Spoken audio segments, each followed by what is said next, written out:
Hey everybody, it's Eric Moss from ericjmoss.com and ericmossfitness.com, and I'm just back again to say I'm back. Now, I know in the last episode it was a bit of a negative vibe in the last episode where I was talking about some of the YouTube trolls and that sort of thing, the ones that comment on videos without having anything to say for themselves about it because they don't have any videos uploaded. And I was kind of calling them out. And I just want to talk about this episode in more of a positive light because every once in a while you'll get one of the people following you that ends up calling you inspirational, and then when you actually check out their stuff, they end up inspiring you right back. Now, in the last video, someone going by the YouTube username WheelchairGuyBlaine1 had called me an inspiration, and I looked at his YouTube username and I saw it had wheelchair in it, so I checked out his channel, and he's doing some of the P90X things from a wheelchair. Now, as much as I'm not really a fan of P90X as a program, you gotta hand it to the guy. The guy's in a wheelchair. He's not coming up with any excuses. He's not feeling sorry for himself. He's going to make himself better. And he's looking to other people for inspiration. And when he achieves what he sets out to do, I guarantee you he's going to be inspiring a lot more people than he ever could beforehand. And if you are coming up with excuses of reasons not to work out, then this guy who does not have properly functioning legs is kicking your ass, even though he doesn't really have usable legs. And while we're on the topic of inspiration, every once in a while I'll get called out for my feats of strength or feats of fitness or whatever, and they'll call me a show-off. It's not so much that I'm showing off. I am trying to inspire you. You see, anybody who's checked out my blog has probably heard me tell the story of how I came to be in RKC. Basically what happened was I was at a fitness marketing conference, and I've always enjoyed training with kettlebells ever since I first discovered them. I was following Pavel's books, and I loved Pavel's books and the methods of the party. And I happened to bump into then senior RKC, now master RKC, David the Iron Tamer Whitley. And I was talking to him in a bar about how much I enjoyed training with kettlebells, how much I enjoyed the methods of the party, and how well it worked for me. And I was running fitness boot camps at the time, but for my own personal training, I was pretty much using kettlebells to the exclusion of everything else. There are a couple of things, odds and here and there, like pull-up bars and maybe using the sledgehammer for leverage drills and that sort of thing.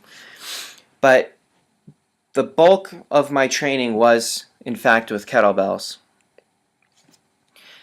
Now, as the conference went on, I don't know who it was, but someone arrived with a skillet set and handed it to Dave Whitley. And Dave Whitley took the small skillet and rolled it up with his hands, his bare hands, and then broke the handle off. Then he took the medium-sized skillet and rolled that around the first small skillet and broke the handle off. And then he took the large skillet and rolled it around the first two.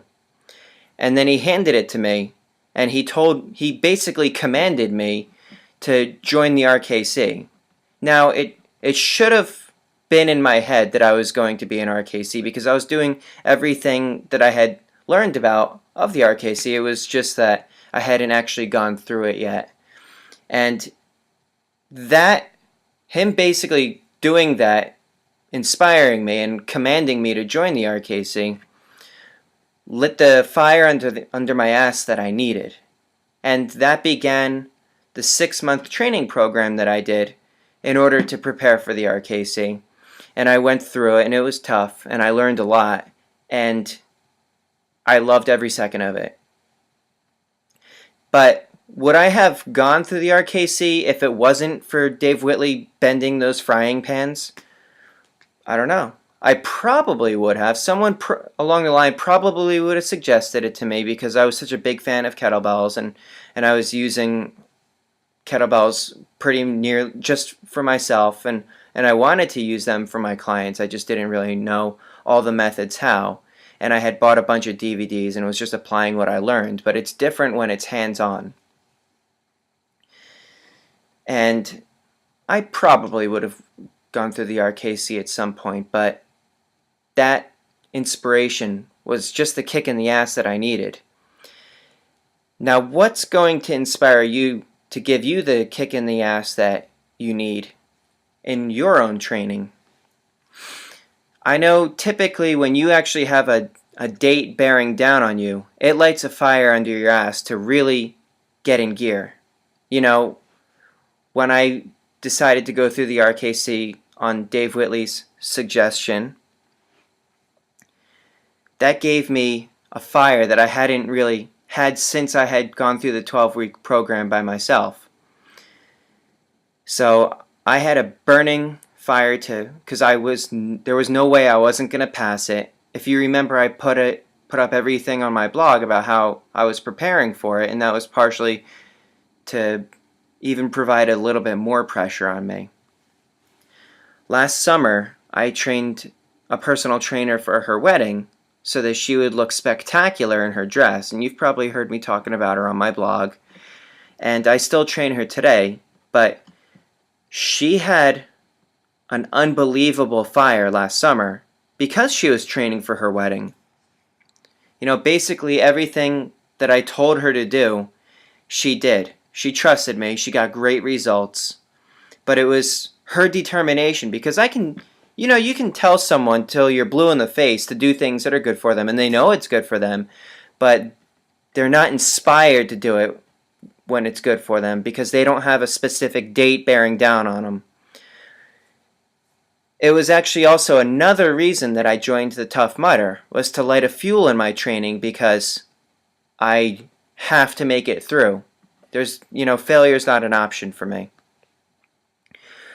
It's in November. There is plenty of time to prepare, but it does give fuel to the fire to keep training, to keep making sure I move forward, to make sure I don't get out of shape, and that sort of thing. So if you can find something to sign up for, it can light a fire under your training. If you've got a vacation where you have to appear shirtless or in a bathing suit or whatever, it helps to have a date bearing down on you. So just find whatever it is that's going to inspire you and is going to light a fire under your ass to continually make improvements. I guess that's about all the advice I'm going to give in today's video log. This is Eric Moss from ericjmoss.com and ericmossfitness.com. Over and out.